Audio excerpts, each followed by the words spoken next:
being overconfident? Am I becoming complacent about complacency? I think you are. Oh, he's not the Messiah. He's just a very naughty boy.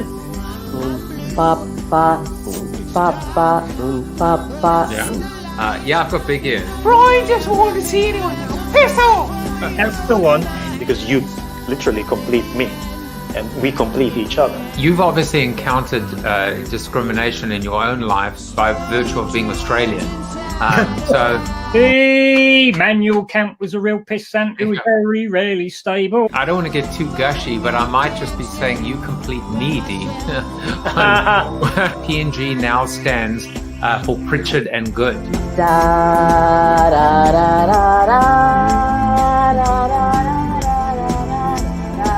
Branding is not a bad blind date. Look at you! You are insane! How did I do that? You're How insane! did I do that? You're insane! Well, hello everyone. Happy Friday. I'm kidding. It's not Friday. It just feels like a Friday, but it is a holiday week. It is Thanksgiving week here in the US, and I have a lot to be thankful for. I am thankful for most of my guests today. I'm not thankful for Mike Lipkin or Leslie Laredo. Don't know where they are, but the rest are in the green room right now, about to come on for another community show, and I'm pretty excited. In fact, you probably saw some of them in my intro. Mark Schaefer, Bruce Turkel. I've got other intros, of course, with Mitch, my bobblehead doll. Happy Thanksgiving to David Libby, who's here. Of course, my mom wouldn't be the same without you. Steve Garfield. Hello, Steve. Cyrus, who was a guest on the show as well. Gobble, gobble. And Tom Morris, another previous guest. He said he feels like he's at the Emmys or the Golden Globes, or only if I could be Ricky Gervais and with a beer in my hand, making inappropriate jokes like only Ricky Gervais can. So let's get on to the show. There's not much to do today because I just want to bring everybody on. It is National Jukebox Day, the day before Thanksgiving, and I wonder what is the soundtrack to your life. In fact, I'm going to ask all of my guests when they come onto the show, what is their soundtrack? What is their walk-on music when they used to give presentations? Of course, remember that? Remember the days when we used to give presentations? We had walk-on music, music that would psych us up, that would inspire us, that would motivate us, that would really just put us in the mood and in the moment. Leslie says, please resend meeting ID. I was in a room. I'm not even sure how to respond to that. If somebody would like to send Leslie Laredo the meeting ID, I've got a feeling Bob Farnham is going to be doing that right now. So Leslie, come on down. Anything can happen in the show as it is happening right now. Let's just do some birthdays. They're not many birthdays, but I just want to say happy birthday to people whose birthday it is today, which is Claudie Brenner, Elad Pesach, my cousin, Emma Kaplan, another cousin, Laura's mom. Happy birthday, Laura's mom. And also a cousin who unfortunately passed away, Julius Fenster. We remember you today. And then tomorrow, Evan Hoff, Caesar Prato, David Frankel, Peter Wheatfield, Mark Morris, Mike Shields. Happy birthday, everyone on Facebook, and then, of course, on LinkedIn today. I think we might just be ready to get on with the show. There is no seated soliloquy today. Why would there need to be when you've got such amazing guests? There are just a couple of things that I do want to do just before we get on with the show. Number one, let you know that from December 1st, CoronaTV moves to 12 noon. And the reason is very simple. I want to take advantage of lunch break. So if you're on the East Coast having a cup of soup or a sandwich, if you're on the West Coast starting your day, or if you're in the UK having a beer at the end of your day, hopefully CoronaTV Live is at a time that is convenient and suitable for you. Also, just want to give you a little heads up in terms of our guests for next week. Stephanie Crevens on Monday. James Lubbock, unbelievable story. He wrote a book almost called Breaking Dad. Found out that his father was the real life Breaking Bad, the real life character. He found out that his dad, meek, mild-mannered businessman, in fact, was selling crystal meth on the side and become a dealer, and how he came to terms with that. It's almost one of those stories you almost think it was made up, but it isn't. Ford Sachs on Wednesday, Harry Cohen talking about the heliotropic effect, an amazing concept, which he'll be talking about on Thursday. And then another community show. In fact, the first every Friday. We'll see how long it goes. If you like this format, we're going to keep on doing it. Also, just to let you know that we are now fully booked into the end of 2020. So I'm booking 3rd and 4th week of January at the moment. So, to hell with you, 2020, bring on 2021. And now it's time to bring on my guests. So let's do that. Let's bring on a man who was AWOL until just now, Mr. Mike Lipkin. Mike, where the hell were you? You freaked me out. I don't know. I must have got caught in the avoiding COVID somewhere.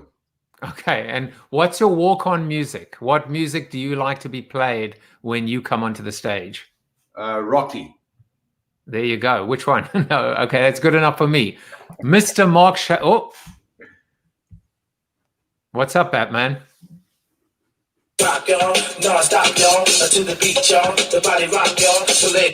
Body rock, baby. Yeah, and I'm probably just going to get copyright dinged for that, but thanks so much. No, I'm kidding.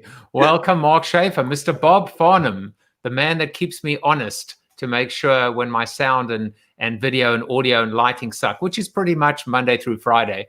Welcome to the show, and what is your walk-on music? You're on mute. It's perfect.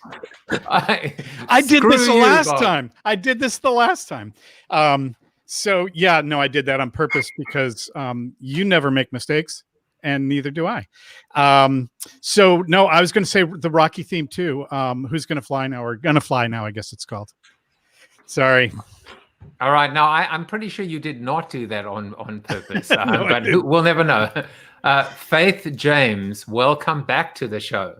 Welcome, everyone. Thank you, Joseph. Happy Thanksgiving, everybody. And what is your walk-on music? I'm thinking Girl on Fire. Oh, I like that. All right, we're all gonna. It's a bit of a dance party. Why not?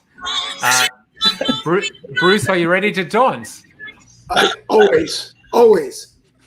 And what is the Turkel walk-on music du jour? My walk-on music is a song called "I Feel So Good" by Curtis Salgado. Listen to this.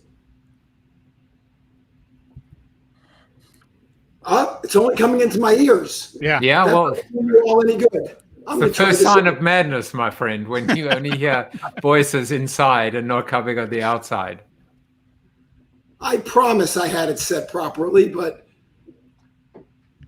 oh well. All right. Well, listen. If you can find it, maybe on your iPhone, who can help you. Oh, hold on. Oh yeah, of course. That's not it. Welcome to the show, Mike Lipkin the second. Mike Lipkin.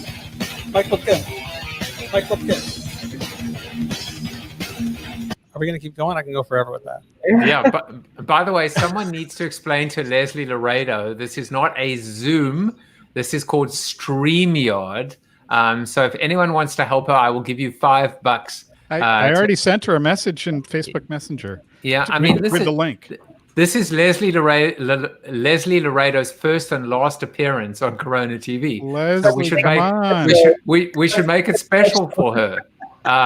Laura Gassner Otting, how are you? And happy birthday to your mom. Well, thank you. How are you doing, my friend?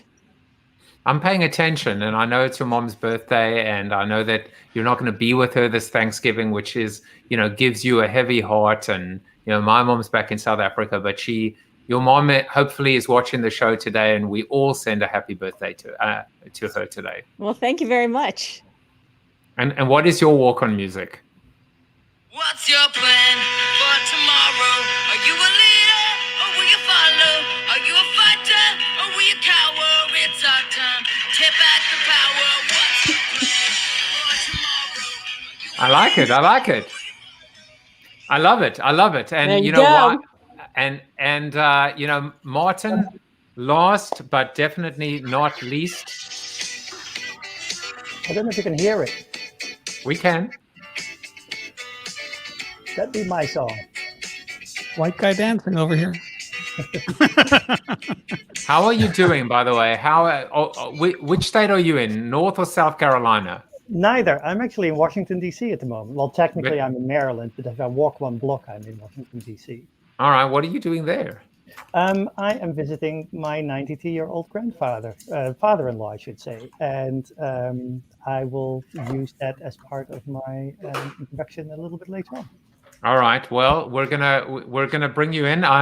Nobody asked me what my music was, and that's fine because I'm gonna tell you this is mine. Let's see if it works. Joe, what's your music? Can you hear? Oppan Gangnam Style.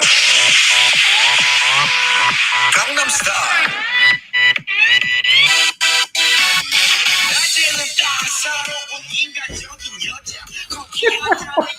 Okay.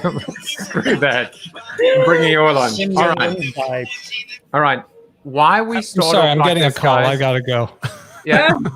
The reason why we start like this is we set the bar very, very low, and then we slowly rise up. But guys, it's wonderful to have you all on. You've all become close and continue to get closer to me this year. Sometimes, some people I've met for the first time, like Bruce, and that's Bruce's music. Other people I've just really reconnected with. Someone like Mike Lipkin that I hadn't seen for decades upon decades, which is weird because we're only 23 years old. And in other cases, my brother from another mother, which could only be Mitch Joel. That's not me playing the music, by the way. I have no idea who that is. It's not me either, but it's fine. We take the good with the bad. I also have a little sound effect. I've been trying to find the right sound effect for this. And so whenever any of you says something that is, truly profound, thoughtful, meaningful, insightful, it's not the best sound, but hopefully you can hear it.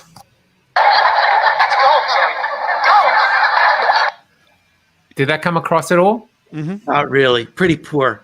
That's the lamest sound I've ever heard. I'm working on it. It's gold, Jerry, gold. It was better than an insult. So anyway, with that said, remember the only way is up. But we're going to start off with Laura. The way these shows work is each of you have about 5 minutes, about 1 minute to introduce yourself or introduce your topic, and then we discuss. But by the way, those are the rules. You can break them. I don't give a shit. This is your time. Laura, kick us off. Yeah, so awesome. Thank you for setting this up. I'm kind of excited to have this conversation with everybody here because the question that I had for people is when life goes back to normal, is the normal you're going to go back to the life you really want? And this is based on spending 20 years in executive search where I was paid by my clients to call the most successful people in their industry. And all those people still took my calls because despite all that success on paper, they actually weren't all that happy. And so I was fascinated by this idea that we're all carrying around the scorecard in our back pocket that somebody at some point handed us. They said, marry the right spouse, go to the right schools, get the right jobs, live in the right house, wear the right clothes, drive the right car, etc. And we all said, okay. And we did it. And then on goes life. And we turn around one day and we think, is this all there is? Is this all I'm meant for? Is this all that's out there? And I think that COVID has given all of us this forced pause where we've had this opportunity to say, is this really what I want to be doing? And for a lot of us, there's been forced innovation in our field that has made us think about who we are, where we're going, what we're doing. And so that's what I wanted to talk about today is how do we figure out in life what gives us consonance, what gives us alignment, what gives us flow, what allows us to bring the best of what we do to solve the problems about which we care deeply and get rewarded for solving those problems in a way that's actually interesting and meaningful to us. So that's my topic. Where do you want to go with that, Joe? I love it, and I think that honestly, it's something that I can just open up right away to everyone. And I think even Leslie has joined us, so I should be able to. Where is she? There she Let me is. see. Let me see where I can. And why can't I bring her on? Oh, there she is. I feel like you kicked Mike Lipkin out. I definitely did not kick Mike Lipkin out. I think Mike dropped out, and he'll be back. You know what?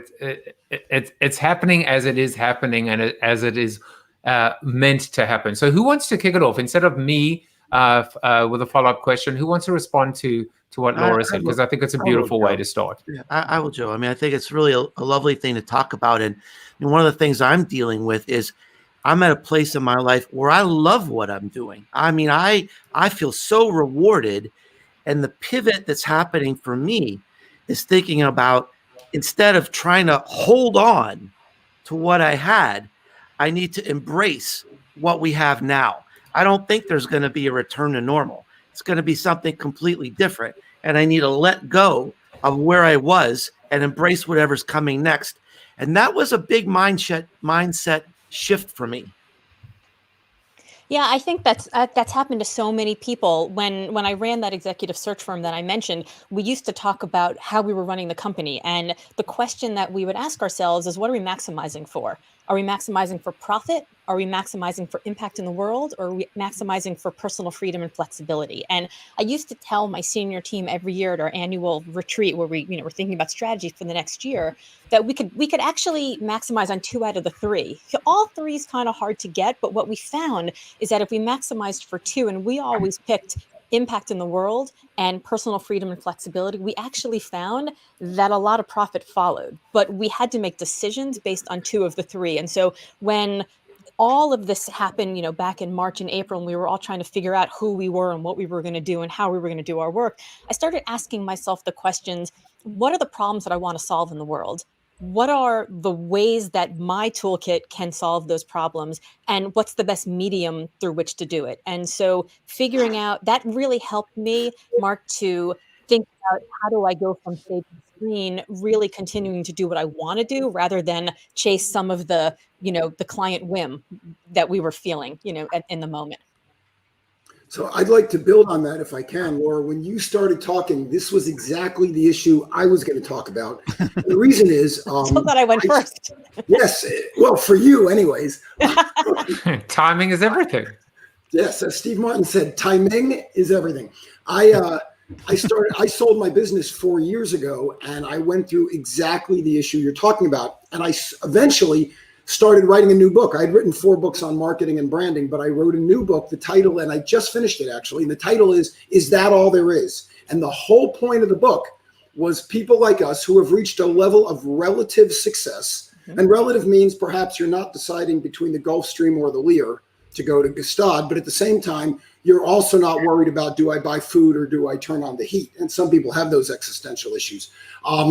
So you've reached a level of relative success, and then you kind of go, all right, really? I'm going to keep doing this? Because I remember coming back to my office and saying to my partner, I was the outside guy and the creative guy, he ran the business, and I'd say, hey, I got good news and bad news. He'd say, okay, tell me the good news. The good news is we just won Joseph Jaffe's new account. That means we have lots of work to do, and we're going to make lots of money, and we're going to do all these things. And he'd say, what's the bad news? And I'd say, we just won Joseph Jaffe's account, and that means we have lots of work to do. And because I knew exactly the same thing was going to happen. So I started interviewing people who were in their 70s and 80s who had actually changed their lives, and try to figure out what it was they had used and how they had crossed that chasm and how they had gotten to a different place. I had no idea, of course, that any of what's going to happen, the social unrest, the pandemic, any of that. And all of a sudden, people are, everywhere we look, are using words like pivot and life shift and life change. But it's been an enormously fascinating journey for me, because now the whole world has become my laboratory. And as I write the book, I've been able to talk to all these people who have been forced into this position of, I need to do something different, either because my cheese got moved or I don't want it anymore or whatever. So I think you absolutely have your finger on the pulse of the zeitgeist of what's going on to pretty much everyone, every professional 45 plus. But it's also it's an amplification of what we already knew. And when you were telling that story, I was reflecting on that famous scene in Mad Men, at least it was for me because I didn't watch the whole series, where they win some big client and one of the guys walks into the other guy's office. You can tell I haven't watched the show. And he says, we won the client, we won the pitch. And the owner of the agency, Sterling, white hair dude, is that his name? I don't know. He said, well, you know the story. The minute you win a client is the day you start losing them. And that was the sort of tale that we always had in the agency world for sure, but it's indicative of life in general. I think these sentiments are just things that have been amplified and magnified because of the situation where we have more time to reflect, and we're seeing that sort of physical fallout not just happen to us and how we feel about our work, but we're seeing it impact everybody. So you can be in an anxious state and also be even more anxious because why is everyone else feeling great? When it's a pandemic, you kind of almost feel better about it because everyone's as panicked as you are. Yeah, I mean, that's exactly right. I mean, what I found in those 20 years of doing search was that it wasn't just somebody at a certain stage of success, although that's a huge piece of it. A lot of people in that stage have it. But I found that, millennials were the ones that were looking for more purpose in work. Gen Xers wanted their work to actually matter. Boomers wanted to come back and do something that actually felt like, it made a difference because they'd made their money or they'd had their career and they wanted to do something that they felt was personally valuable. So my book is really based around this concept of consonance, which is made up of calling, something that calls to you, your gravitational force, something that's bigger than you. Connection. Does your work actually connect to the calling you want to serve? Like, does your work actually matter? If you called in to work sick tomorrow, would anybody notice? Would anybody care? Contribution. How does that work allow you to live the life you want, have the lifestyle you need, build the career trajectory that you're looking for, or manifest your values on a daily basis? And then lastly, control. Do you have personal agency over how much your work connects to that calling and how much it contributes to your life? And at every age and at every life stage, it's different. So when I was 21 years old and dropping out of law school to join a presidential campaign, I didn't care about the fact that I was getting coffee for the guy who got the coffee for the guy who got the coffee. I was just totally fascinated and inspired by the leader. Now, I'm rounding 50, and for me to get on a plane and to fly somewhere and miss 3 or 4 days of my kids' lives, it's got to contribute something that matters. And so I think what happens is that it's sort of socially acceptable to have a midlife crisis or to examine these ideas when you retire. But what COVID really laid bare for all of us is that every one of us is in this place where when we look and we examine whether our work is really is your job valuable or is it a job that's valuable to you? Those are two totally different questions, because we all got set up with a list of things that we use to decide if the job was valuable. The prestige of the brand, the salary, the mission, the new skills we'll acquire, all of those things back when we had a certain idea of what we wanted, but we've never been asked to reevaluate. And so like every 7 to 10 years, what I find is that your personal rubric of consonance is going to change. Why that work actually matters, why it's valuable to you, is going to be different. And so, I think about this idea just to sort of back it all around at every age and at every life stage. I almost want to come back to consonance at the moment, because it makes me think of something that we've been discussing on the show over the last couple of weeks, which is harmony.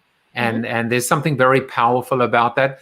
But just by the way, we've of course broken the first rule and gone. And as we approach 10 minutes, it's fine. And I'll tell you why, because this was also Bruce's topic. So that means Bruce doesn't need to go at all, which is amazing. Thank you, Bruce. You are a selfless man. I'll see you later. Thank you. No, I'm kidding. I want to make a few comments and then we'll move on to Mitch. Tom actually said the greatest midlife crisis or major book, pause book ever is Tolstoy's little book, Confession, What Motivates Us, What Do We Want? It made me think that 2020 has been humanity's midlife crisis. And we have the ability now to kind of grow and learn and emerge from that richer, smarter, more selfless.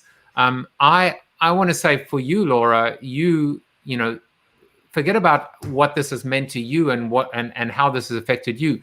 You have affected other people. And by you sharing and being so transparent and so open and so vulnerable, you don't have time to take and to think about what to take, because you've given, as is truly everyone on today.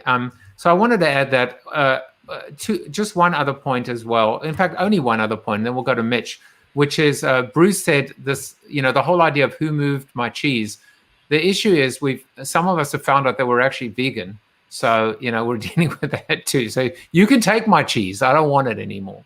And it's stinky. And speaking of stinky cheese, Mitch, Joel, take it away. What a segue. I was going to go somewhere else, but I think I'm going to just talk a little bit about this interesting quote from Scott Fitzgerald that some people know. It says, the test of a first-rate intelligence is the ability to hold two opposing ideas in mind at the same time and still retain the ability to function. And I think about that a lot, only because I had not heard that quote until fairly recently, and it aligns so well with everything I've been thinking about.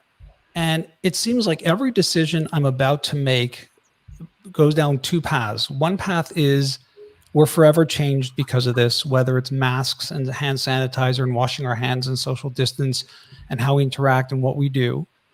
And the other one is this idea that we'll get these vaccines out, people will take them, and we'll look back and go like 2020, 2021, that was crazy. And it'll just be this thing like other traumatic things that sort of go with us into the past. And I say that because whether it's an idea that you're trying to launch as an ad campaign, whether it's the work I've been doing advising startups, it's funny to watch a startup not present any concept that involves any form of business that requires people to gather together. Right? Like all of those models are gone, whether it's a restaurant or an event or whatever it is. And I feel like if we're going to pursue that route, we're pursuing a route that says I can only hold one concept in my brain at the same time. One is that we're forever changed. We're never going to be able to make this work. There's no business in being in the business of restaurants, let's say. And so for me, it's been great because I think I've always lived with that ability to think that way. It's great because I can look at things and go, okay, will this work in a world where we're forever changed? And will this work in a world where we'll look back and go, that was crazy? And with that comes a tremendous amount of innovation. With that comes a tremendous amount of thinking differently about what your business can be. And one quick example of that would be, we're seeing a lot of products come out with amazing services to complement their businesses. And we're seeing a lot of services come out with a lot of better services on top of their services. And for someone who lives in this world, as you do, Joe, and others on this do, we keep talking about the customer experience. We have a chief experience officer, and it's all about the experience. And I really believe that service is the new experience now. I think that idea, it sort of has sailed. And the businesses and brands that are going to win are the ones that can really add an amazing layer of service to whatever work they're doing. So that would be my sort of dovetail onto what Laura was saying, because I was going in a totally opposite direction before we clicked over to me. One quick follow-up, which is you were one of the first guests on CoronaTV. I mean, all the way back when I didn't even have my green screen and I was still almost quarantining, I think, at that point. And you spoke. I never forgot what you said, Mitch, which is that you had tremendous concerns that customer service as bad and customer experience as bad as it had been coming into the pandemic would get even worse, and companies would just go down this death spiral when it came to servicing the customers. Has that transpired, or have companies hit that bottom and now started to build themselves up? It's hard to sort of just paint the brush and go, nothing's happened or something traumatic has happened. We live in a world where shopping, going to physical environments, has become way more transactional. And so I believe that there is a massive chasm that exists between buying and shopping. When you go to a mall, when you go to a physical store, you're shopping, and online has traditionally been a buying experience. And what's happened during the pandemic, and the winners and losers we're seeing, at least in that area, are the ones who have made their physical stores more transactional. Think about Apple, it's a great example. Like, you gotta have your temperature check, you wait in a certain line, you can't touch anything. All the things that made the Apple Store great are gone. But what they've done very well is they've adapted to make it extremely transactional in a fast amount of time. You can get in and out, and that's become that layer of service that I was talking about earlier. On the other side, what we're seeing on that DTC, that direct to consumer, the online e-commerce channel, is people are realizing that we have more and more people spending more and more time here. How do we make this a better shopping experience? How do we give them more things to look at, to see, to play with, to relate to? And so that transactional side has shifted to be more of a shopping experience. So I think that it's unfair to say, are they good or bad? I ultimately believe that in this environment, even the best of the best won't feel that great. We're masked up, we're keeping our distance, we're trying to get in and out as fast as possible. We're trying to get none of it on us, which is the opposite of what the experience should be. And no matter how well they're doing it, we still feel as if it's colder. And our experience is our emotions, it's how we feel. So that's my long way of answering maybe a simple question. All right, anyone else want to jump in? Yeah, I think it depends also very much on the kind of industry you're in. So I recently became a Tesla driver. I had an issue with it, and a mechanic came to my home and he fixed the issue, and it was all done online. It was incredibly easy to set up, and it was a wonderful experience, completely true to what you would expect probably from the brand that you've invested in. And then I was trying to buy eggs over the last couple of days for the Thanksgiving dinner, and we're buying it. We're shopping online, and then we have it delivered into our trunk so that we don't have to. Thank you. But that turned into a real chore because it was sold out everywhere. Apparently, eggs are the new toilet paper, and then we had to go to a store, and so it just became a whole chore. And so I'm a follower of, and Joseph knows this, of the airline industry, and I'm a bit of a plane nerd. The amount of pain and angst that now involves flying to anywhere with people not wearing masks and people getting hauled off planes and fights breaking out on planes because somebody is not pulling it over their nose or whatever. I mean, FAs feeling entitled because they have no longer they don't need to deliver service anymore because they're being told by their management not to interact with the passengers because that is that. So I think it really depends on what industry you're in terms of how that has sort of evolved. So I agree with Mitch that I think it's not like you can not broad brushstrokes say, hey, it's all changed now. It has all changed, but some for the better and some for the worse. Yeah, but the car example is one I'd love to touch on. I live here in Canada, and we had to do our winter tires. And that experience, which is typically we'll pick the car up, you can come here, there's a little cafe there, you can sit, we've got Wi-Fi, you can plug in, you can say we can shuffle you back to your car if you want, became this whole can you drop off the car the night before? Can you not touch anything? Please don't come here until we call you. It was very aggressive, borderline abusive, because they have a lot to get through and they have their own PPE protocols that they have to go through, which slows down the whole process where, again, you're right. And again, I don't want to paint the brush everywhere, but you can look at almost every single industry, every single experience, just by the nature of what it is and feel like it's less than what we had because we spent so long focusing on how do we create these better experiences. We've been forced to change. We've been forced to adjust. And my concern is that if you can do it easier and faster in a different way, will that be the defining factor of what makes you stand out in business? And it's not just retail. I'm talking B2B, I'm talking B2C, I'm talking small, medium, large businesses. The challenge going forward is what do you do? How do you hold those two opposing thoughts in your brain at the same time and think about what it means to be in business? And that's why I'm really big on this idea that adding services has to be the new experience, because the experience is just not going to be there for most businesses. I want you to hold that in your mind. And I want to tell people that all of these conversations, we will move over to a little after show afterwards for those that can still stick around and continue them. As you were talking, Mitch, I did write down transactional is the new emotional in a sense, which is the actual rigidity or regimentness of Apple in a way has actually brought peace of mind. It's kind of an interesting, as you say, two different things that somehow come together. By the way, for the rest of you, we're 2 out of 9. This is going to be my subtle way of indicating it's time to move on. So it's very subtle. You may not get the picture, but Bob. I'm almost done. Okay. All right. Next is Mike Lipkin. Okay, go, Bob. 12 seconds. So I'm actually Bob Farnham, not Mike Lipkin, although I do like the way he stands up to do his Zoom event or StreamYard events.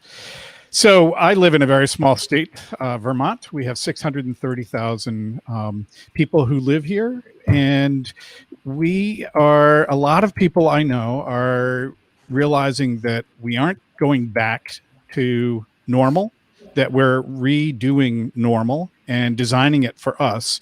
And one of the things that a number of my friends have come to realize is that we are relying on fossil fuels like crazy. So in a state with 630,000 people, let's see, my notes say $2.1 billion was spent last year on fossil fuels to move our stuff and ourselves around in transportation and in heating and cooling, or in heating. And that's a big number. Yeah, most people do. So out of that, of the 2.1 billion, 1.7 billion leaves the state, and most of that leaves the country. So over the years, we have designed a system in a small state like this, where $2.1 billion is spent to get us around and to heat our homes and businesses. And it's not sustainable. It was never a good idea. We're not even taking into account the cost that burning those fuels has on society and on the planet.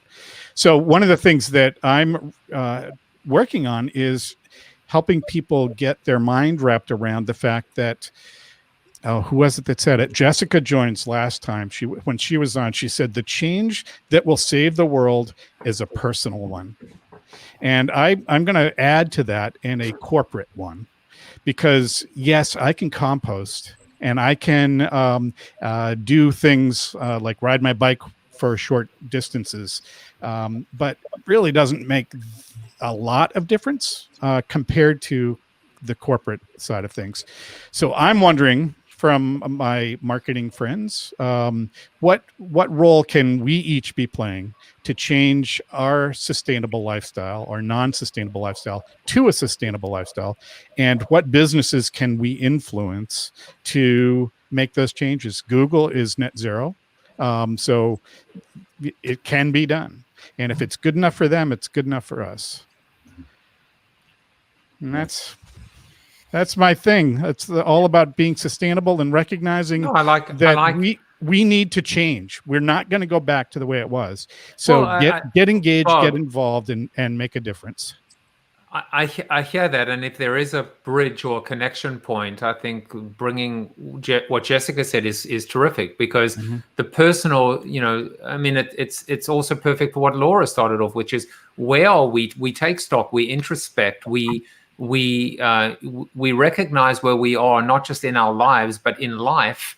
And I think corporations and brands have significant opportunities and challenges ahead to stand up. They've for those of you that were watching Corona TV and all the interviews I had with the Mark Pritchards and the Deborah Walls every single CMO of every corporation, it blew my mind how much they were leaning into change and justice and advocacy and activism.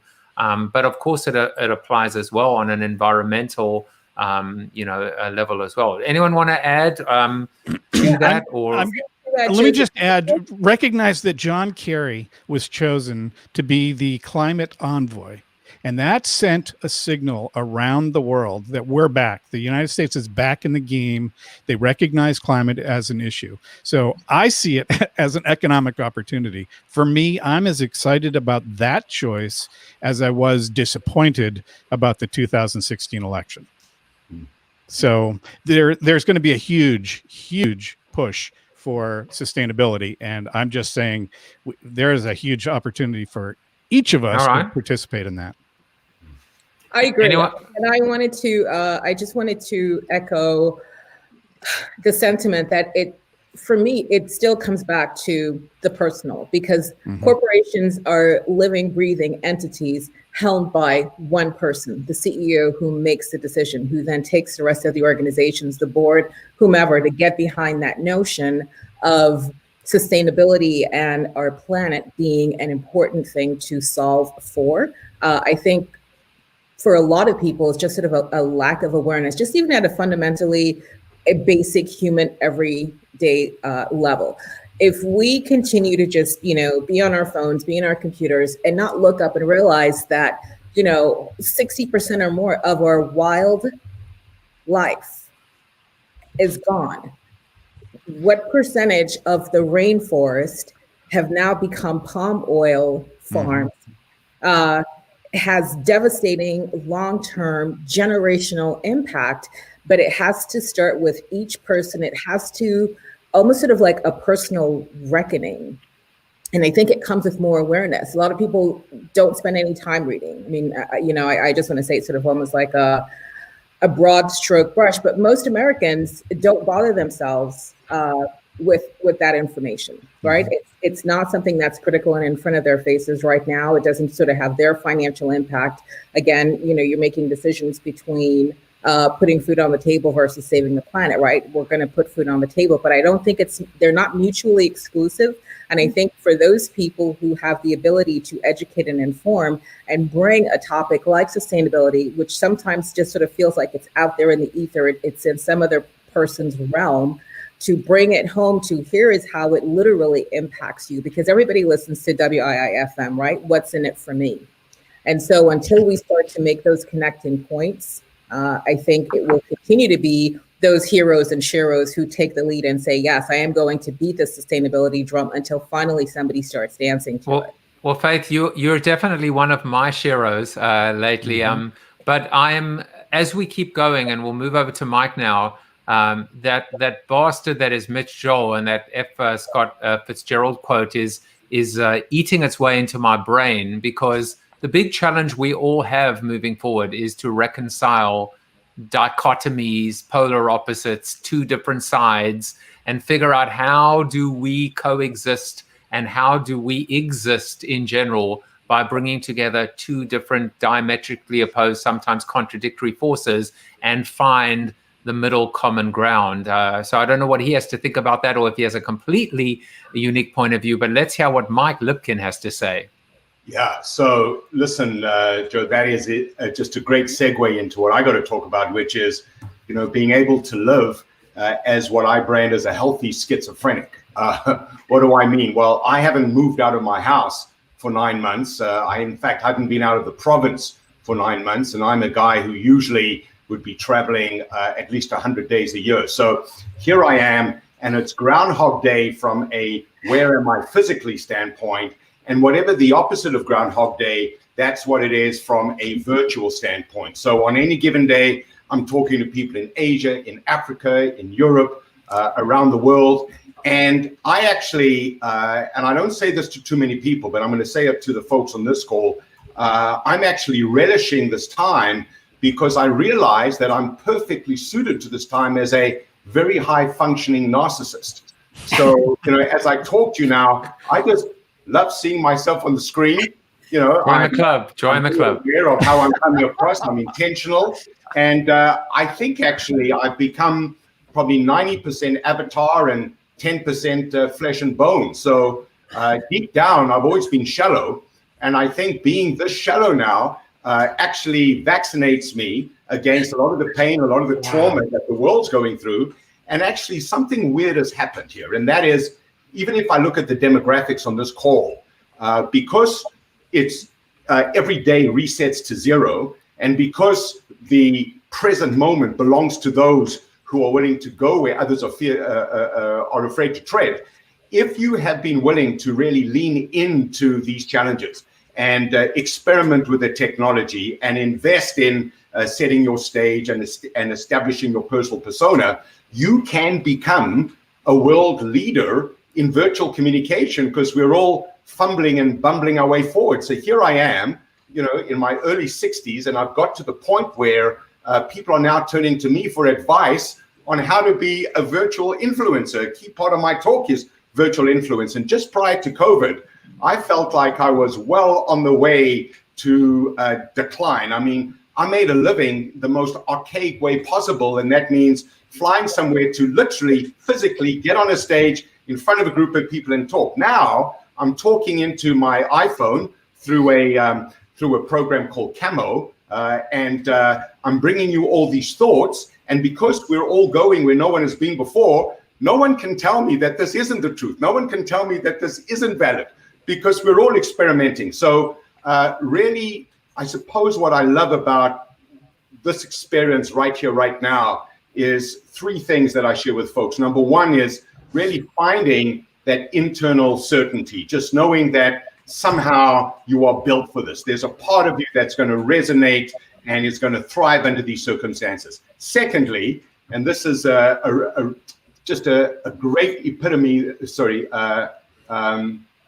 what's it, great, it's the word I'm looking for. Epiphany.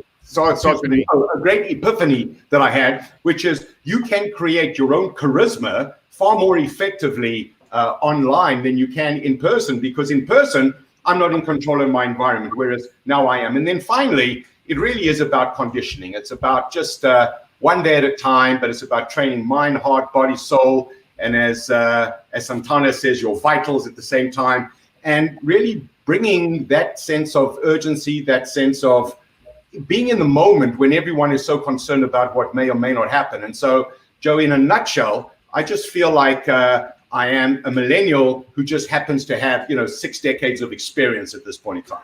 You're a millennial. You're a bald millennial. But by the way, Mitch and I are busy smiling because I think we both realize we're sitting back watching a Mike Lipkin video series, which and it is the best. If you haven't watched Mike's videos, go and watch them. Tom says, "Hi, I'm Tom, and I'm a high-functioning narcissist." You see, hold on.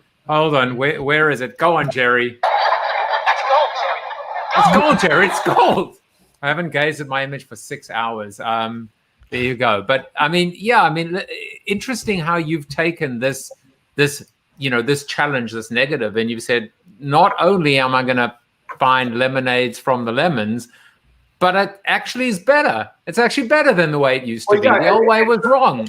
The old way was carbon footprint. No carbon footprint. The one thing I'll say here, and this has been huge, and that is, in the past, and Mitch will know, because he's probably the only guy who speaks at more functions than I do, that if you're planning a national event, those are being planned 9 to 12 months in advance. Now events are being planned 9 to 12 days in advance. So what I'm finding is that not only can I pack more into what I've got to get into, but on any given day, I can do 2 or 3 because I ain't traveling anywhere. So, this is one of those moments in time where you've got to take your joy, take your fulfillment, take your satisfaction where you can find it, obviously make as big a difference as you can in the lives of others, but really this is the way it is right now. So I say to folks, don't look back and try and recapture what was, because here's my favorite quote. Nostalgia is a longing for a time that never was in the first place.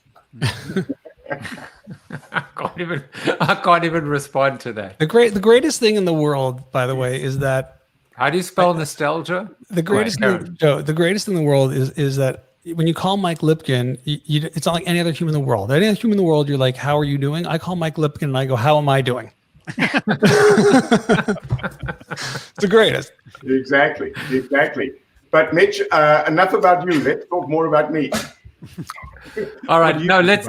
No, I think that idea is so dead on. I mean, when we everything got canceled, I had this moment of panic where I was like, all the events are gone. And what I realized was that, we were so limited by thinking about events just as like flying somewhere, getting on a stage, talking to 500 people or 5,000 people.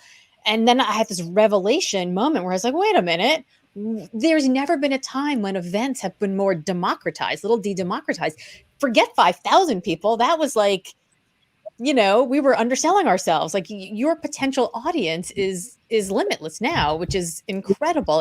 But it took me probably 2 to 3 months of like wrapping my head around the idea and the technology and getting comfortable and understanding like how you can do it and how to show up on camera in a way that isn't just like the megaphone, but is actually interactive and engaging. And so, you know, you're saying that it's like you can do it, you just put the stuff up. But I think that there's a real trick to it. And I think that you've really done a lot to, like, you know, master the engaging. Even the way that you started telling the story today, where you came out and you were, you know, you were joking, and we were all like, anybody who was doing something else suddenly started listening because it was fun and it was engaging and it was self-deprecating and it involved all of us. And that's a real listen, blast. he's the most woman married. Mike. I want to marry her.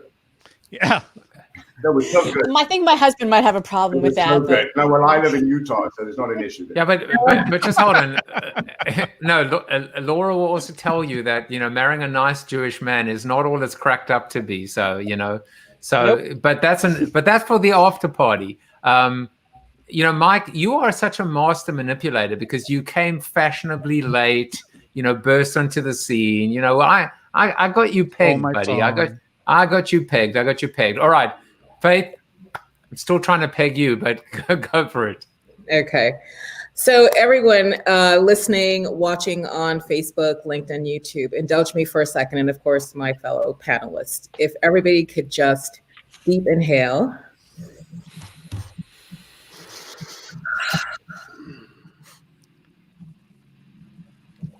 So 80,000 Americans are not able to do what we just did so effortlessly and without thought. We have to be grateful. I want to talk about gratitude, but also looking at the polar opposite of gratitude, because there's so many conversations. So I watch the news, maybe a little bit too much, and you know, people are bemoaning the inability to, you know, sit around a really large table and overeat and indulge in food and turkey and sides and the like, rather than pausing and experiencing deep gratitude for the fact that we could just breathe. We're still here. We're still on this planet. There is a lot of entitlement that enrages me to the core of my being. I am beyond. So I might talk a little bit about white privilege. I might just talk about American privilege, but I just want to talk about privilege in general, because this notion of we ought to, it's due me, I am owed this, is such a fallacy. You know, it's such a fallacy. We should be grateful that we are endowed with the ability to breathe. We're endowed with the ability to be in this great country. We are grateful. But yet, the conversation, it's bemoaning, oh my gosh, I'm sitting here in my 5,000 square foot home and, oh, where's the fainting couch? I can't see my family. I haven't seen my mother in over a year. I can't see my dad because my dad died from COVID. So I don't get to bemoan the little challenges of life. I think it's our opportunity, it's our responsibility to say, where can I find the gratitude in this moment right now? Because I am so grateful. You know, I think I have the benefit of this point of view because I come from a third world country. I was born in Jamaica, West Indies. We understand what it's like when you have an all island blackout and the light's just gone and you just light the candle or you light the kerosene lamp and you just keep it moving. So I want us to, in this season of gratitude, really dig into what is the meaning of gratitude. It's the ability to just give yourself a moment of thanks and be ready and willing to offer the same thanks and kindness to others. Anne Frank, I use this story all the time, had to hide with her family in a basement for 2 years, hiding from German Nazis. 2 years in a basement, and we can't sit and luxuriate in our living rooms. I love that Mike said he's been in this place for 9 months. I haven't left this. I can't even tell you how long I've been ensconced, and I am fine. I am grateful. I'm grateful that I'm still here. I'm grateful I get to connect through technology. I'm grateful for all of the things that we have. So I just wanted to talk about entitlement as being the antithesis of gratitude. And if we see it where we see it, we need to just get it out of our system because it's eating away at the core of who we are. It's eating away at the truth of what gratitude really is. And rather than focus on what we can't do or what we can't have, to really spend this holiday season really, really saying, I'm grateful at least that I still have a parent that's alive, that as and when I get to see that person, the joy that that day is going to bring. And of course, Faith, your father's, at the time that your father passed, it was the same time that we reconnected, and we ended up coming together and becoming so much closer during this moment, something that I'm grateful for as well. I have to say two things. One is, what I love about these shows is we go from sublime to ridiculous to serious to irreverent. This is life. This is the manic depressiveness of COVID, of 2020, that we go from the highest of highs to the lowest of lows. And it's our ability to bounce around and bounce back and bounce up and down that makes us as human as we've ever been. I will add one concept to your gratitude. It's almost, the word that popped into my mind was activist gratitude. That gratitude shouldn't have to be thought of as passive, as weak, as kumbaya. Gratitude can also be fierce. Yeah. Gratitude can also be, damn it, I'm grateful, and you better be as well. And I think there was a passionate gratitude that you brought up there that is a unique perspective for me on this concept. And we tend to get very, not wishy-washy, but we're very soft and very liquid when it comes to gratitude and Thanksgiving. And you've just brought in a pretty strong, solid, to add to that liquid. Thank you. It's really important to me that we get to really express what gratitude truly is. The sun rose this morning in the east, and this afternoon, evening, it's going to set in the west. We're alive to witness that. We're alive to be a part of that. We ought to be grateful. There are people, I love to use this analogy, there's starving children in Africa. There's starving children in this country. There are people who right now have no work, that they are waiting on lines 5 hours to get a turkey and some stuffing. And we dare have the audacity to say, oh my gosh, I had to stand in line at Whole Foods because, as I was waiting for my meat, my prime rib to be sliced, it took me an extra hour. And so I want us to be real. I want us to be woken up to this fact, because we can so easily fall into this complaining and waxing and bemoaning, and that there are other people for whom they're just grateful to be alive. They're just grateful to take that deep breath. So I just call on all of us as leaders, as influencers in our different spheres, to really be a voice for what gratitude is this moment. And Faith has, Faith leads on Facebook. She has a prayer post every day, and you should check it out.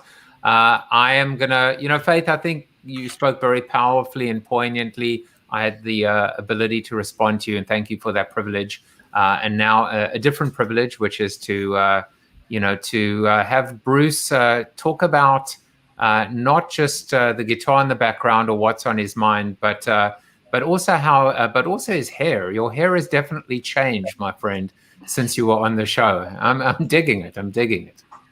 Well, I discovered something. If you shelter in place and you don't go and get your hair cut, for some of us, it continues to grow. And apparently it's going to keep doing that. When I was a kid, I could have been a Donny Osmond lookalike or been on Menudo's Greatest Hits. I guess now I'm going to look like a giant Q-tip at some point.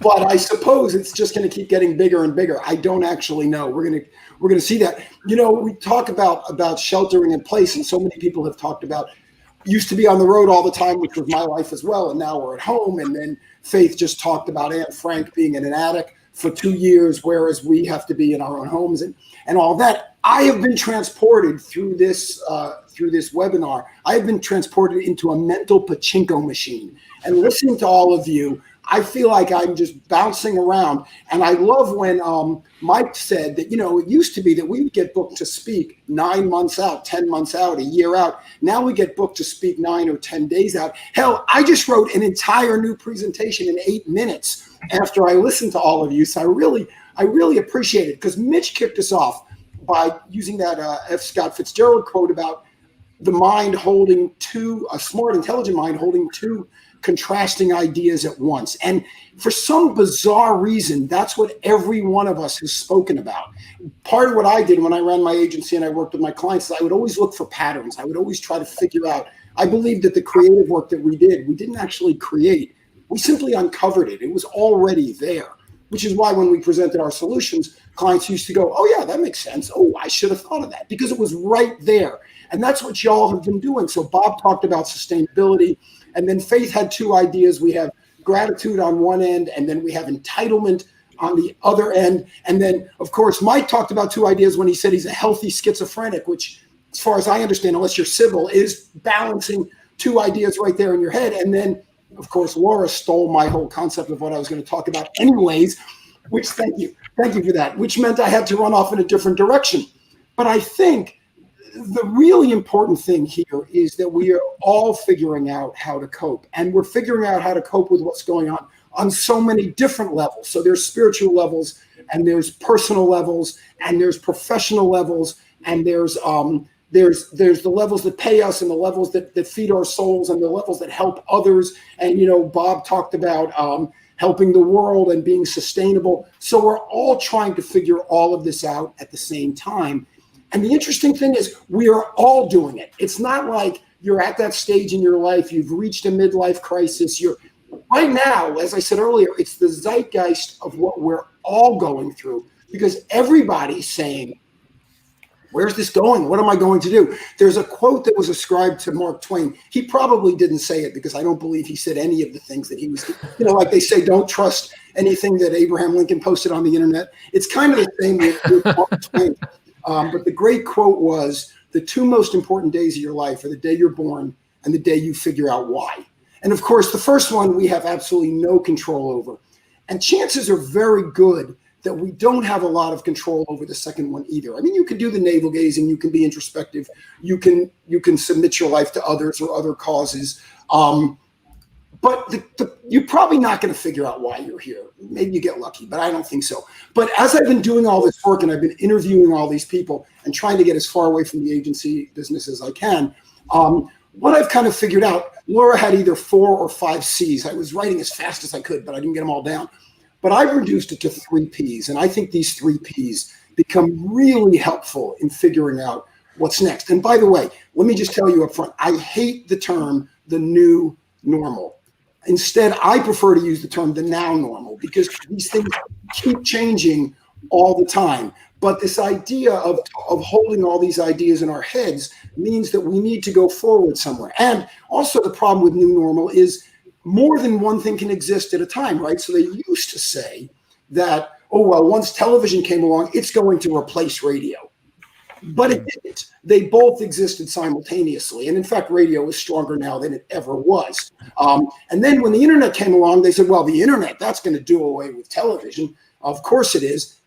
Didn't happen. Not only did television stay around, not only are the media numbers still higher on television than they are online, but we are now in the second golden age of television, which I think a lot of us would argue is actually a hell of a lot better than the first golden age, because the first golden age was Lucy trying to move candies around, right? And F Troop and Mr. Ed and My Mother the Car and those kind of shows.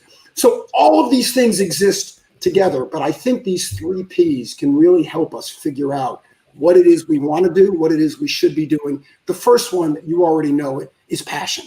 Listen, we all want to do stuff we care about and we love. Mike talked about getting on planes. And Mike, you know, you go in the green room with other speakers and they all whine about, oh, it's so difficult. I'm always traveling. I hate hotel. I loved it. I never understood what they were bitching about. I got the guy in the black suit holding up the little card with my name on it when I got to the airport. And I got to walk past everyone. And then I went to the hotel that they always upgraded me, right? I got the suite. I'd have to call my wife on my cell phone and say, okay, honey, I'm in my first bedroom. Clop, clop, clop, clop, clop. Okay, I'm in my second. You know, they put the bottle of wine. I mean, I loved everything about it, but people whined about it. Back to Faith's entitlement issue. All these things going on. So passion is number 1. Number 2, because we don't all want to be narcissists like you, I think the important thing to add is the second P, which is purpose. We have to be doing it to feed some purpose. Even if the purpose is, hey, I got to put my kids through college. I have to feed my family. It doesn't matter. The purpose is up to you. And the third P is pay. We got to get paid for what we do. We don't have to be paid money, by the way. We can be paid satisfaction. We can be paid in love. When you're up on stage, let's face it, we can be paid in applause. Here's a trick for all of you speakers. The last thing you do before the end of your talk, rig it in such a way that you can say to everyone, okay, I need everybody to stand up. Now, they think it's because you're being interactive, but no, you're just prepping them for the standing ovation. Because when you're done with that exercise, you go, okay, thank you very much. They're already standing. Boom. You get your standing ovation. That's my purpose, is getting that standing ovation. The point is, if we pay attention to what's going on, if we look for patterns, if we all work together and we pursue those 3 Ps, passion, purpose, and pay, all of this will turn out to have meant something for each of us, something different, but something very profound and very meaningful. So, ladies and gentlemen, I'd like you all to please stand. And That's right. Good night, I'm out of here. Thank you very much. Good night, Cleveland. Mike Lipkin is doing a standing ovation. See that? Exactly. Thank you, Mike. Appreciate it. Exactly. Well, listen, as I've been listening to all of you, and it started Mike was standing to start off with, by the way, but carry on. You were standing to start off with. No, well, because I knew how good Bruce was going to be, so I got in ahead of the game. Hey, a standing ovation is a standing ovation. Doesn't matter when they stood up. You'll take it. I've taken away here is just this concept of reverently irreverent. So as I tell people, I'm not a moron, I'm an oxymoron. And I think that's what I've taken away really in spades from this talk. And that is being able to oscillate between the extremes here of, the misery, but also the incredible excitement and just a sense of wonder as we transcend new boundaries every day. But Joe, there's a woman that I don't think we've heard from yet, and that is the woman in the orange shirt. She's just a fantastic listener. And she's you know what I love? I love the fact that Bruce he's red threading and synthesizing. You've got Mike who's doing time management as well. You've got Tom in the background who says the standing O can be even easier. You speak long enough, I'll do anything to stand, including applauding your ending. Leslie, Joe, we're just trying to help you because clearly you've lost control of the conversation. I never. You know what? With all due respect, I never had control of the situation. I have a question. Has anyone ever said with all due respect and then not followed up with a zinger? You never hear that before something good. No one with all due respect, you make a good point. You look really handsome. It just doesn't work that way. With all due respect, you really do look handsome, Bruce. But enough about you. Let's hear what Leslie Laredo has to say. Oh, well, thank you. I guess going last is good because I get to do a little bit of no. There's still 12 more speakers. Plus, we all go again. Okay. Yeah, exactly. I got nowhere to go. I would like to reflect on a few things that I heard before I go into my what I had my thoughts for today was that the one thing that I think Mitch was talking about, service is the new experience. I heard a phrase the other day, which was safety is the new sexy. I think we might eventually call service is the new sexy. So keep that one in mind. Faith, I really appreciated what you were saying about having gratitude. And I would add to that is that I think part of that we exhibit that through our resilience and how we get through things. So gratitude with resilience to me are two really sort of powerful thoughts. The whole world about events, I think it was who was talking about the event space and the new normal and event spaces.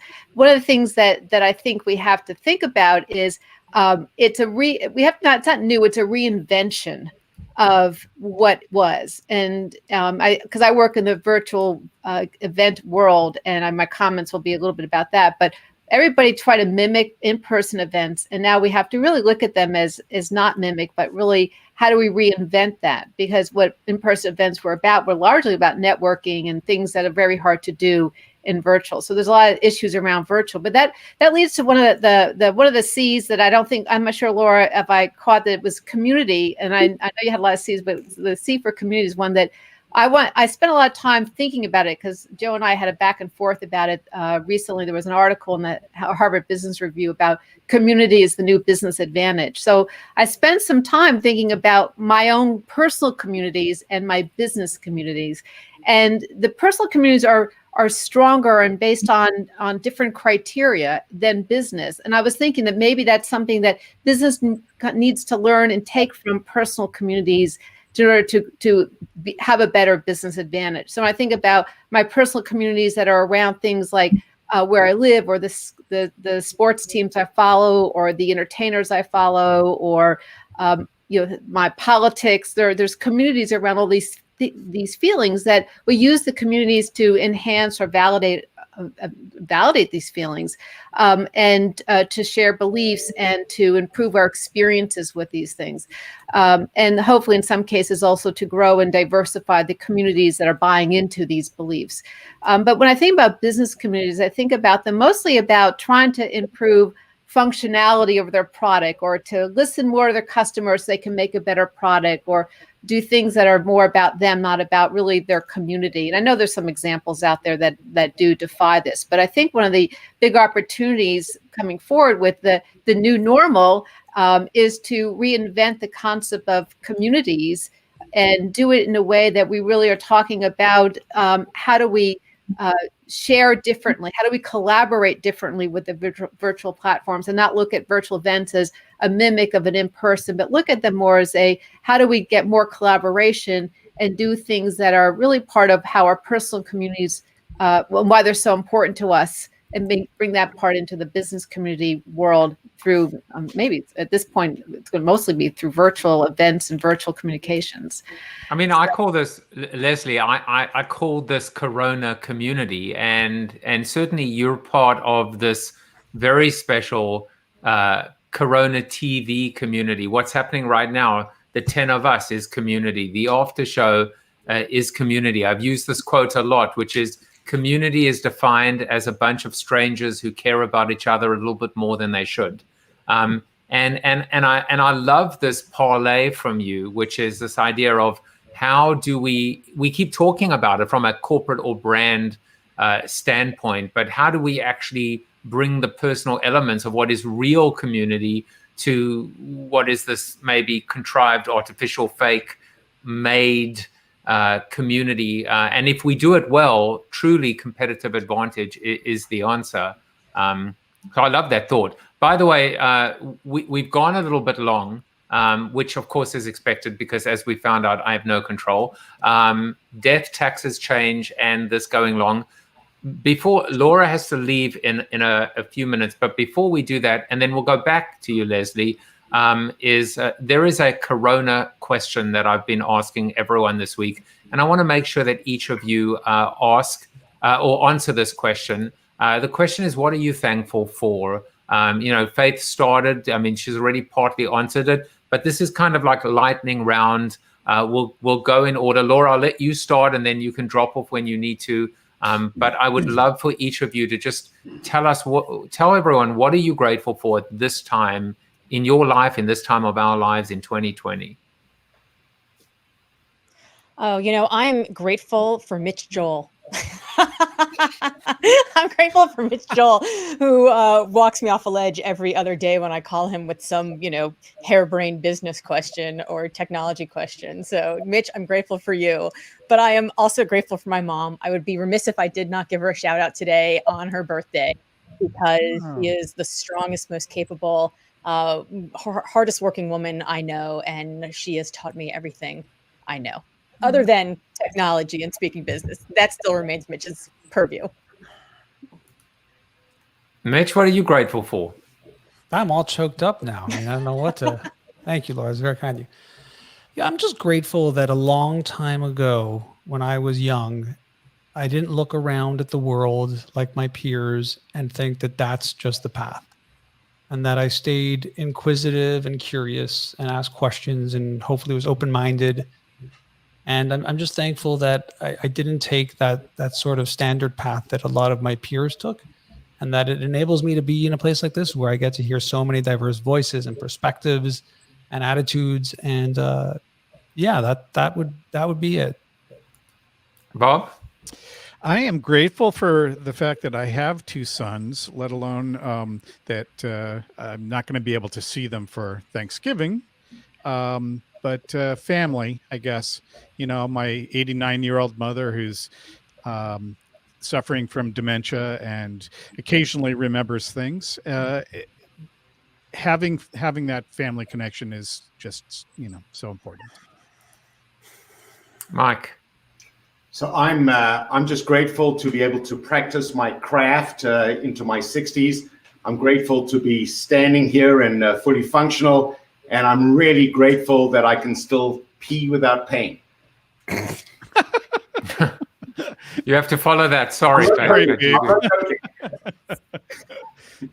Okay, so following up on Mike's peeing. So who else in my life pees without pain? My husband. I am grateful for my husband, who is my rock and my support, who, you know, just quietly is the wind beneath my wings with all the things that I'm doing with my business. He's just an ever-present support. I'm grateful also for my mom, my family, just everybody who has a heart to help others.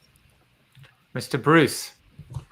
I am thankful rather for communities, because it dawned on me that I am surrounded by communities, all of whom nourish me. My family is one of my communities, my kids, my wife, my mom, my brother and sister. My music friends are another community. We come over and we sit, apart from one another, but we play music together. And my running group is another community, and I know they're going to be there at 5:30 in the morning, which means I show up there.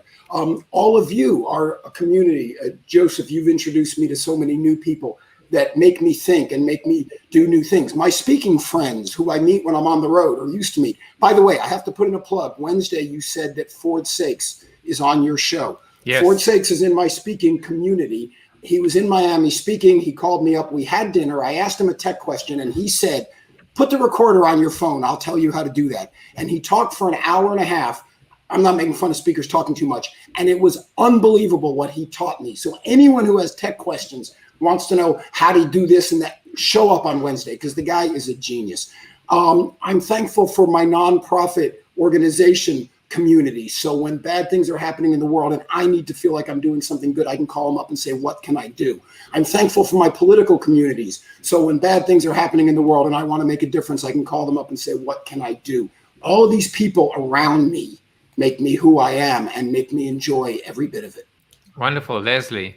Oh, this is a little hard, but I'm thankful for the resilience and optimism that I've needed to have in the last couple of years, and also for the last 8-9 months, the ability to really push my lifelong learning goal and have the time and access to resources and people to keep furthering all the things that I've been able to kind of dig into, and new topics and learn new things. So I look at lifelong learning as I'm grateful for that. I've had the time and ability to keep pushing on that. Maarten, we haven't forgotten about you and Mark Schaefer. I will be here. Come hell or high water. But first and foremost, what are you thankful for? Yeah, I'm going to keep that really short, because what I'm thankful for is really the topic of my my little 5 minutes in when I get to it. So it's family, and I'll explain why and how I came to that realization. All right. Well, we'll just quickly go to Schaefer, back to Albarda, back to Schaefer, back to Albarda, back to Schaefer. Yeah, this sort of goes with my observation as well, but I'm just happy to be alive. You know, I had the virus, and certainly, you know, Faith, I'm so sorry for your loss whenever you told that story. But, you know, I was sick I was sick. It was the first time in my life I had to see, you know, is my will in order? And so it's changed me. And that's one of the things I wanted to talk a little bit about in my talk. So I'm thankful to be here. Yeah. All right. I will just reflect on one thing, which is the Corona question is for my guests, but I would be remiss if I didn't say and express how thankful I am for my family, for my friends, and for this Corona TV gift and the ability to meet all of you guys and the people that are watching. It has been a gift that no amount of money in the entire world would be able to monetize or express this eternal, undying gratitude. And so I just wanted to say that from my heart. But now we lost Mitch, who was who, you know, his kids are home, and I think it's amazing to think about. Everyone's just talking about the stuff that we should be talking about: family, friends, humanity, life, breath, how we've changed, how this world has changed us. I mean, it's just amazing. It's amazing with all of these backgrounds and diversity of people, opinions, heritage. It doesn't matter. We're all the same ultimately at this moment in time, and we are all counted and judged and evaluated based on that truth, which is the golden rule, right? Being kind to others and treating people as we'd want to be treated in return. So, Mr. Maarten Albarda, by the time I'm sure you and Mark are done, which is not to imply that you guys are going to go long, it will be Thanksgiving 2021, and we won't have to wear masks anymore, which is awesome. But Maarten, please take it away. Thanks, Joe, and thanks to everybody. When I was asked for this, I thought, okay, so what interesting marketing topic do I want to cover? What kind of angle can I bring? And I thought, you know what, that's not what this is or should be about. And so I've written a little Thanksgiving thanks kind of story, if you like, that has to do with my family and is the reason why I'm thankful to be here and to be able to share it with you. So I'm just going to go read it out to you, and it will probably go 2-3 minutes. And then it really, I'm not looking for any kind of response or reaction. I just want to share it with you because I think it might be a bit poignant for everybody. So I cleaned out the house my parents had lived in for the last 27 years. And I came across my grandmother's illustrated scrapbook that she created for when my dad was born, which was her second son. And it's a book full of black and white pictures from initially what was called Batavia in the Netherlands, India, now known as Jakarta in Indonesia. That was where my dad was born in 1928 and where he lived for the first 11 years of his life. And then the Second World War came along, and his parents, i.e. my grandparents on my father's side, decided that it'd probably be better for their sons to go to Holland because Holland had said that it was going to stay impartial in whatever conflicts in Europe were going on. They were trying to be a Switzerland, so they assumed they're going to be better and safer there because Emperor Hirohito was certainly making a lot of noises in Asia. So they shipped their two sons literally on a boat to Holland, and then disaster struck because Japan occupied Netherlands, India, but Germany occupied Holland. My grandparents, so his parents, were captured and separately encamped by the Japanese occupiers. My grandfather ended up in a slave labor camp for able men, and my grandmother was moved across a number of different camps for women. They did not know if either of them was still alive. They did not know if their sons were still alive because they had no way of communicating with anybody, obviously, at that time. And in this book of my father's sort of youth, I found my grandmother's handwritten, illustrated, and detailed account of her encampment. And I can tell you that it makes for pretty grim reading. In the Netherlands at the same time, my father was too young to be drafted by the Germans into their forced labor practices, but his older brother was eligible. And so his older brother decided to go underground to basically avoid being drafted into forced labor. Eventually was found and was put to forced labor in Germany anyway. And so now all four family members had been separated from each other, and none knew if any of the others were still alive or where they were. And then the Allied forces came along and liberated the world, including Little Holland and certainly also obviously in Asia. And it was a real miracle that all four family members survived and found their way back to the Netherlands and were reunited with the help of the Red Cross. And if none of that would have happened, I would not be here today. And I was reminded of that story because yesterday I watched a very poignant episode of Finding Your Roots on PBS. And it was an episode that highlighted the family histories of Bernie Sanders and Larry David. Obviously, a funny coincidence because they play each other, if you like.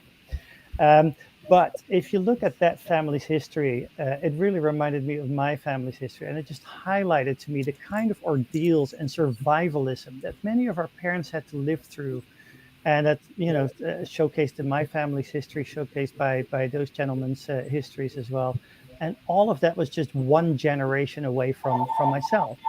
And now I'm spending here Thanksgiving with my father-in-law, who's 92 years old and out of school. He went into the U.S. Air Force for 22 years. He's African American. And again, he too had to live through unspeakable kind of challenges and historic changes and what have you. And so at Thanksgiving, it's a time to sort of speak thanks. And I really want to speak my thanks today to having my family, my extended family that I married into, and especially to those that sacrificed before us to allow what we have today. And I urge you to really watch that episode of Finding Your Roots, because it just reminds me and hopefully also you that this whole humanity thing is a really fragile social contract. And it doesn't take a whole lot to muck that up and make it into something really, really awful.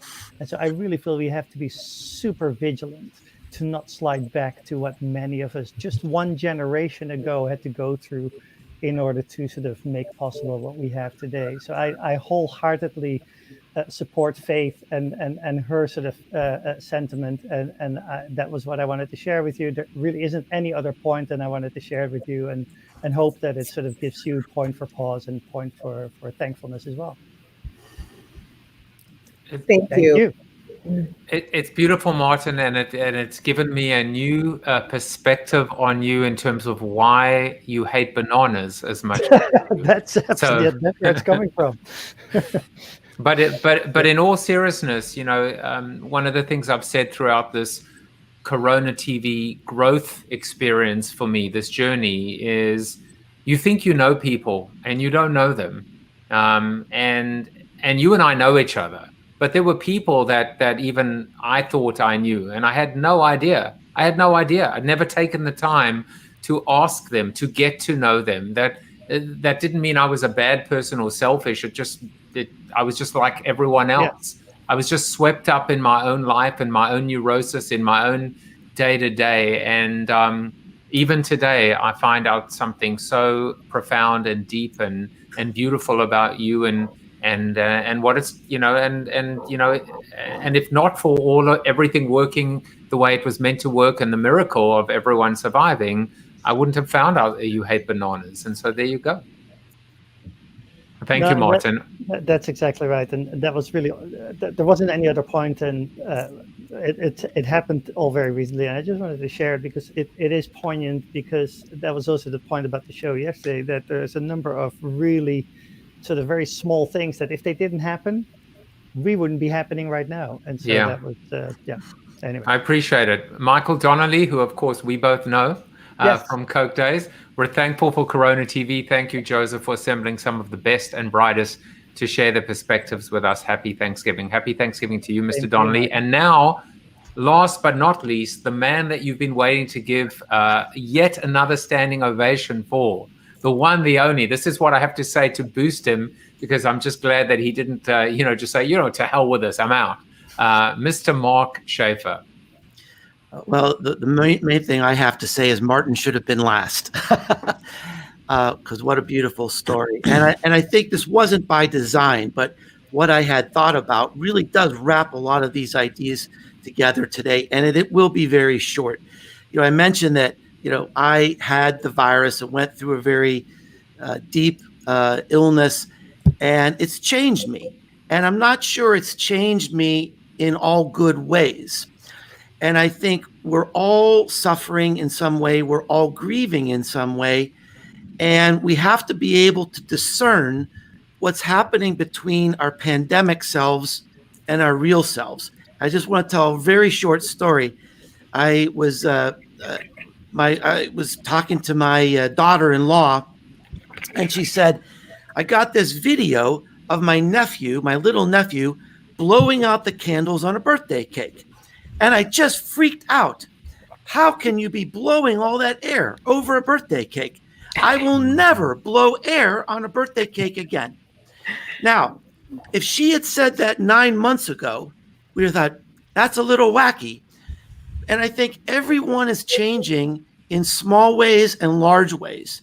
And I think we're all going to be challenged to really look at the world with a new kind of compassion to try to understand we're all going to be changed. We're all suffering in some way. We're all grieving in some way. And some of the changes might be positive, as we talked about today. Some of the changes might not be positive. And we, as Mitch said, we need to kind of look at both cases at the same time. And I think we're all going to be challenged as individuals, as human beings, and as business professionals to really look at the world with an extraordinary amount of compassion going forward. So that's my little talk to end it up, Joe. Thanks for having us all together here. I think maybe it's perfect that you did go last in the end. We're going to move over to, for those of you that are on today, by the way, Leslie, you must have been laughing because we have the standing joke, which is whenever anybody calls us a call or a webinar, which several of you did today, I go, it's not a fucking call. It's a show, damn it. It's a show. This is a professionally produced, well, I mean, not if you actually look at the start of this today, but in all seriousness, warts and all, we love each other, we accept each other, and it's a beautiful thing. I want to thank, obviously, Mitch and Laura, who had to drop off, but to Bob, to Mike, to Faith, to Maarten, to Leslie, to Bruce, to Mark, you guys are part of my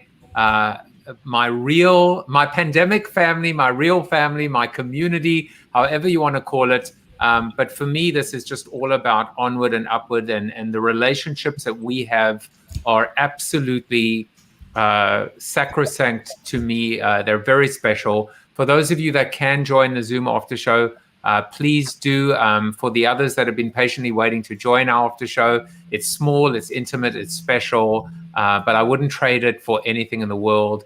Happy Thanksgiving to you, to yours. Every single one of your breaths over the next few days, savor it, enjoy it, appreciate it, be grateful for it, and also be grateful for Chuck Norris. You are Chuck Norris approved. Here you go. Happy Thanksgiving. Thank you for watching Corona TV with your host, multiple author, and global keynote speaker, Joseph Jaffe. Corona TV is the show about hope, positivity, optimism, and if there's time left over, a little bit of marketing. The after show on Zoom starts right now at bit.ly/Corona TV After Show. If you like the show, tell a friend or two. Please subscribe to the show at coronatv.show. And if you want to get inside news, previews of upcoming guests, and much more, text Corona TV to 66866 or visit josephjaffe.com/subscribe to sign up for the show's newsletter. And despite the best ministrations of your wife, you still look ugly.